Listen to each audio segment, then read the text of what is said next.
Hey guys, thanks for joining me. In this video, we're going to go through 15 Canadian dividend paying stocks. Now, if you like this type of content, please subscribe to the channel. We're still a small growing channel. Also like the video, and if you own any of these stocks or have any opinions on them, would really love to hear from you in the comments. I'm hoping you guys uncover a couple stocks maybe you haven't heard of, or that you'll put on your watch list to consider purchasing or evaluating in the future. So we're going to start off with the lowest paying dividend stocks and then go to the highest paying dividend stocks I have on this list. The first stock that I am talking about today is Canadian Pacific Railway. We're going to go through these pretty quick. So Canadian Pacific Railway pays a very small dividend, but they grow it annually at a pretty aggressive pace. They just acquired Kansas City Southern, a really big railway that goes right through the US. So now they're really touching all three coasts of North America, which should hopefully provide a lot of shareholder value long term as they synergize and get new customers and more business from their existing customers. I believe they trade, this looks a bit high. I believe they're a bit lower than that, call it like a mid-20s multiple, and they're still dealing with some merging costs of that acquisition. But this is a business that over the long term has done very well and has an incredible moat over the past 5 years, up 130%. And off of this acquisition, hopefully they can use it as a catalyst for further growth for their share price and the value they give their customers. So this is one very small dividend, but if you're a long-term investor and you're looking to get yield on cost over 10, 20, 25 years, this may be a good option for you. The railways have unbelievable moats, both in Canada and the US, because no one else is building new railways. Going into stock number 2 I have on the list here, it's Park Lawn Corporation. So Park Lawn, similar to CP Rail, has a pretty small yield, but at least about 1.6%, a bit more respectable. And they own and operate funeral homes and death service centers, essentially. Obviously a business that will exist ongoing, given just the nature of death and that everyone at some point will have to use a service like this. And they're really looking at acquiring new businesses, tuck-in acquisitions across Canada and the US. They do trade at a pretty high multiple just because it's relatively defensive. People still have to do funerals and whatnot, no matter what happens in the economy. So they haven't done too great over the last few years, especially after the come down from COVID and what that did for their business. But over the long term, if I look back, let's call it 10 years, the stock's over doubled. So pays a small dividend. They tend to grow it over time.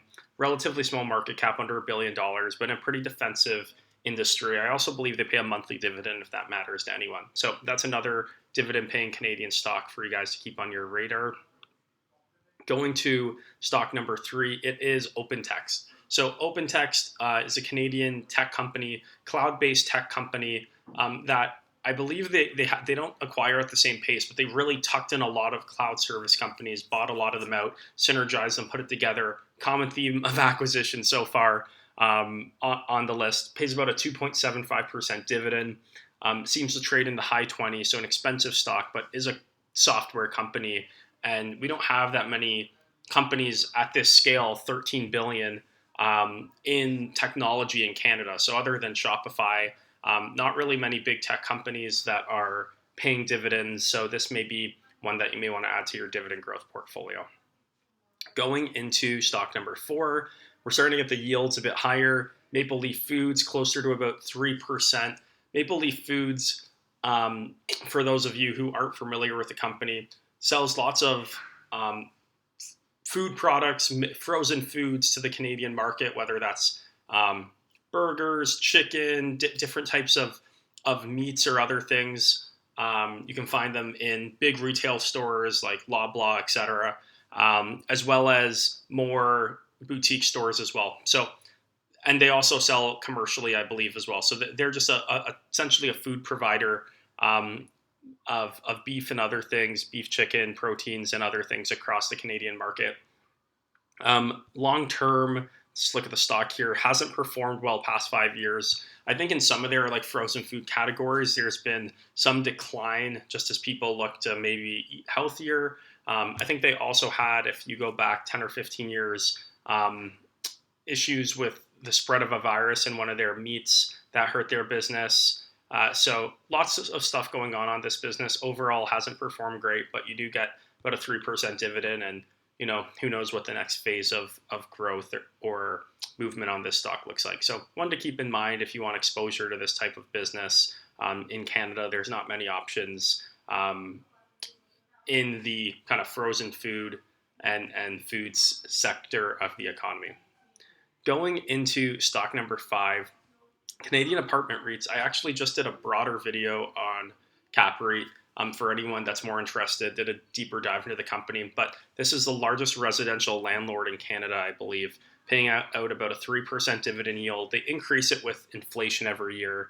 They make about $400 million in funds from operations. So this PE is misleading. They're trading at about 20 times real earnings, paying out 3% of it, keeping the other 2% of their return to reinvest in the business, share buybacks and acquisitions. So not a stock that's going to double over time, but over long periods of time, they should be able to compound their business as long as the Canadian residential rental landscape performs well as paying you 3% just to hold the name.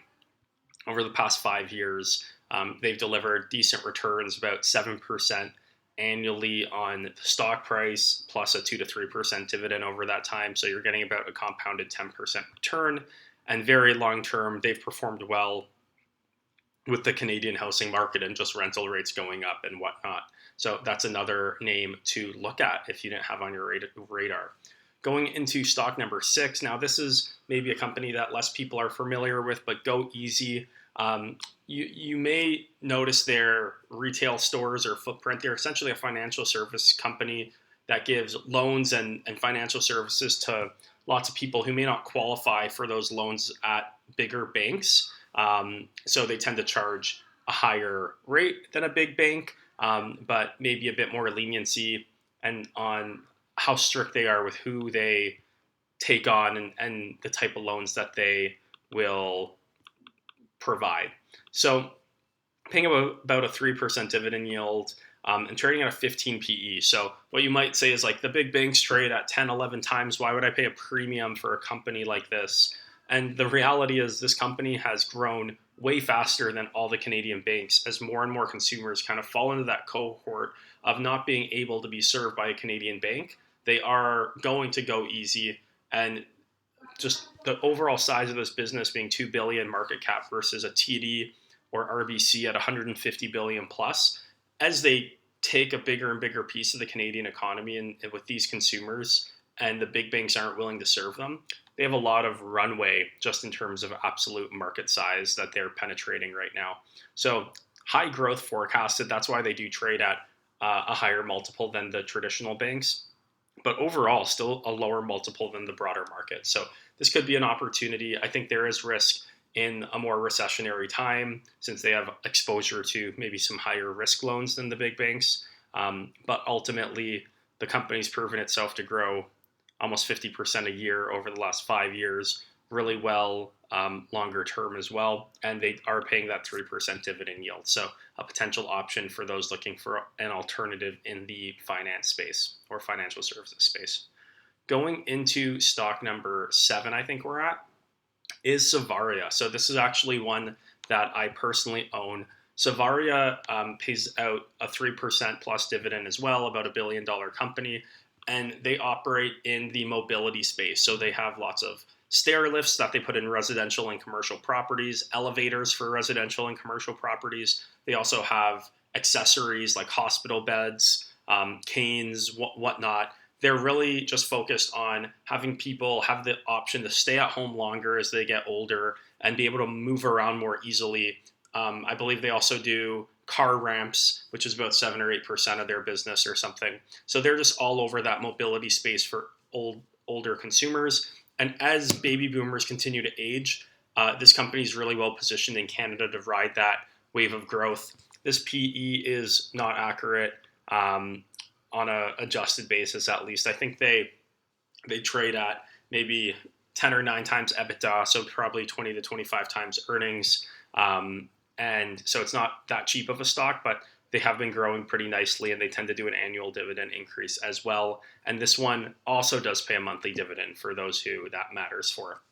Okay, going into stock number 8 is Fortis. So Fortis is a natural gas company, lots of regulated electricity across the Caribbean, the U.S., and also lots of Canada. So very stable business, almost trades like a bond, paying a 4% plus dividend yield, trading at under 20 times earnings here. And they have had compounded dividend growth of 6% plus for a number of years. 2 years ago, they just said between 2020 and 2025, they plan to have a 6% dividend increase a year as their medium-term dividend growth target. And so far, they've increased at 6% a year. So they're on pace to continue that 6% dividend increase per year. Very stable business. 90-something percent of their business is fixed in terms of the fees that they receive. So their earnings reports tend to be within 1 or 2% of estimates. You're really buying a bond that is appreciating their payout over time here. And that's why over the last year, as bond yields have rose, they've traded this stock down to get the yield over 4%, just because that's where the money's flowing relative to purchasing Fortis. It's going into treasuries and other types of assets. So I've nibbled on my Fortis position a bit more at the over 4% yield level. Once again, similar to cap rate, not one that you're going to get rich on necessarily, but should be a good, safe place to park capital, at least in my opinion. And you should be getting an increased distribution over the years. On to stock number 4, 5, 6, 7, 8, 9. So Cascades, this company, lots of people may not have heard of. They are a company that pays about a 4 to 4.5% yield. Has some weakness in the last 1 year, but Cascades is really a company that makes a lot of paper products. Think things like paper towel, toilet paper, cleaning paper, stuff like that, both to residential consumers. They have some brands that you would know as you buy for paper products in your retail stores, as well as commercial properties when you go to a public bathroom and you're kind of washing your hands and using their products to wipe down your hands before moving on with your day. But this company, I believe, has had a tough year on an accounting basis. They maybe have made some capital investments or whatnot. So they were about break even to slightly negative on net income for the year. But over the longer term, it seems like they make 70, 80 cents a year maybe. So the stock's trading like a 15 to 20 PE in a pretty commoditized industry, though, as you think about paper and people, what they're willing to pay for paper towel or toilet paper. It's really lots of competition in that space, and people don't really think too much about the product that they're buying. So not a stock that I own or am interested in, but Canadian business, $1 billion market cap, in an interesting category, paying a pretty good yield for anyone that wants to do a bit more research. On to stock number 10, and the other real estate stock on this list is Riocan. So Riocan is primarily a retail real estate company. They own lots of kind of commercial buildings in downtown cores. They own a couple of shopping centers, but lots of their shopping centers tend to be in more affluent areas and like tier 8 shopping centers. They've worked hard over the last 5 years to divest lots of their exposure to secondary, tertiary, smaller cities in terms of strip malls and shopping centers in those areas. And I believe they have about 90% of their income now coming from the big 6 Canadian cities. So Toronto, Montreal, Vancouver, etc. Calgary, missing some off the top of my head. But they've really worked hard to try to future-proof their portfolio and be in high affluent areas, have really good quality assets. They also have about 4 to 5%, I believe, of their income coming from residential now. That's been a bit of a focus for them. And they are investing or building some multi-use buildings where they also have office space as part of it. So overall, just a big real estate company, primarily retail, secondarily residential and office, paying about a 5% yield. I believe they made about $1.70 in funds from operation last year. So they are trading at about 13 times earnings. And this is a stock that I do own as well. It's been one of the bigger stocks in my portfolio. Going on to stock 11, Rogers Sugar. So this may be one that you guys don't know too much about. 5.7% yield, so pretty high yield payer. This company sells like wholesale, commercial, and residential sugar across Canada. I believe they also export it around the world as well. And I believe they also own one of the largest maple syrup companies in Canada. So when you're buying maple syrup from your retail store, as long as it's not Aunt Jemima or Pearl Millhouse, whatever PepsiCo changed their brand to. If it's a Canadian product, it's very likely Rogers Sugar. So they tend to trade in a 13, 14 times earnings space, and people have been giving them a bit of a discount on multiple versus the market, just because they play in a space that's um, very at risk of people, caring more about their diet, maybe intaking less sugar, so on and so forth.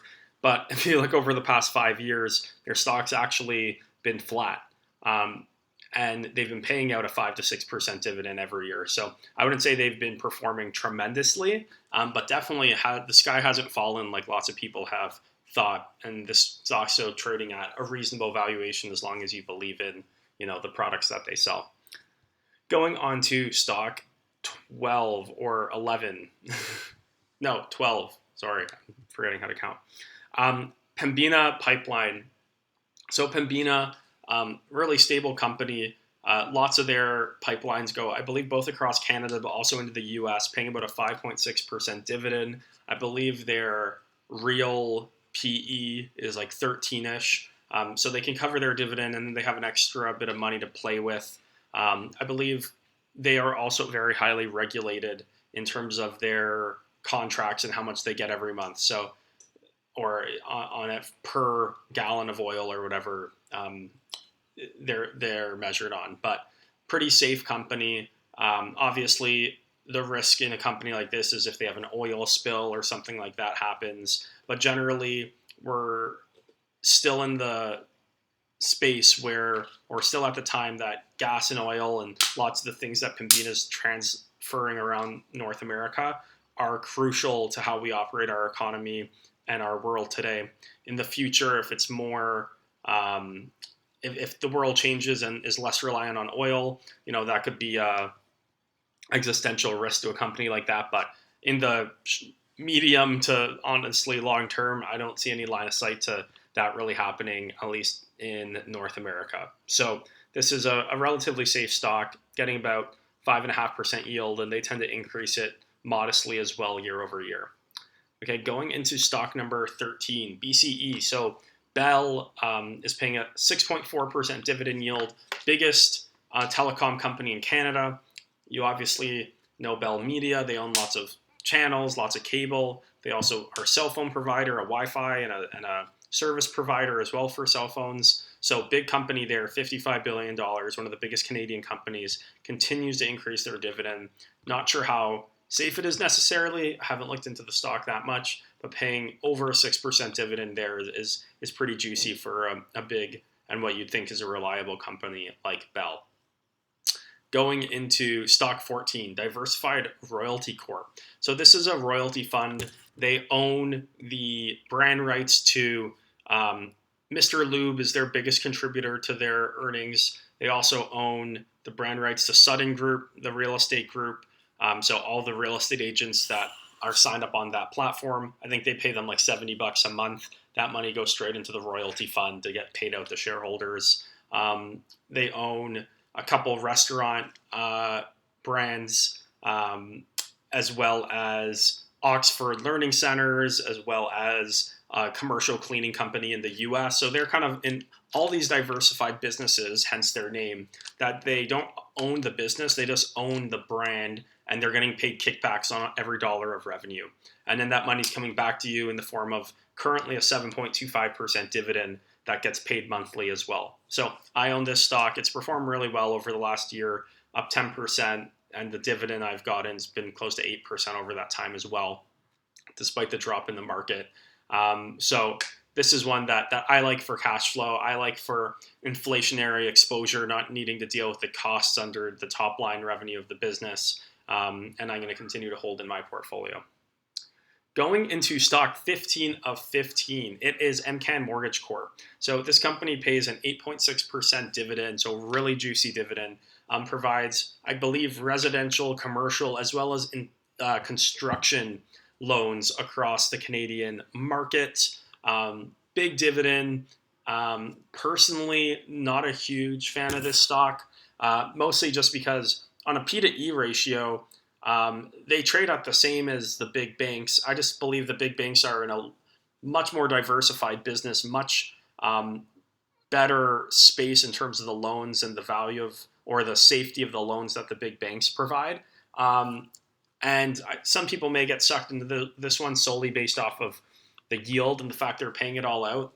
The reality is some banks like CIBC and Bank of Nova Scotia trade under this PE, pay a slightly lower dividend, but have tons of money that they're making for you that they're using for share buybacks or investing in acquisitions or further growth. So as a shareholder, you're still getting the value on a more solid business, in my opinion. It's just getting invested for you for future growth. So I like that equation better, since the big banks are still paying 4.5% to 6% dividends. The fact that they're also investing another 4 or 5% of their market cap a year on further growth and acquisitions, I'd rather that model than a lesser quality book of business paying it all out to shareholders. So that's kind of where my thoughts are, but I'm obviously not a advisor. That's just my personal opinion here.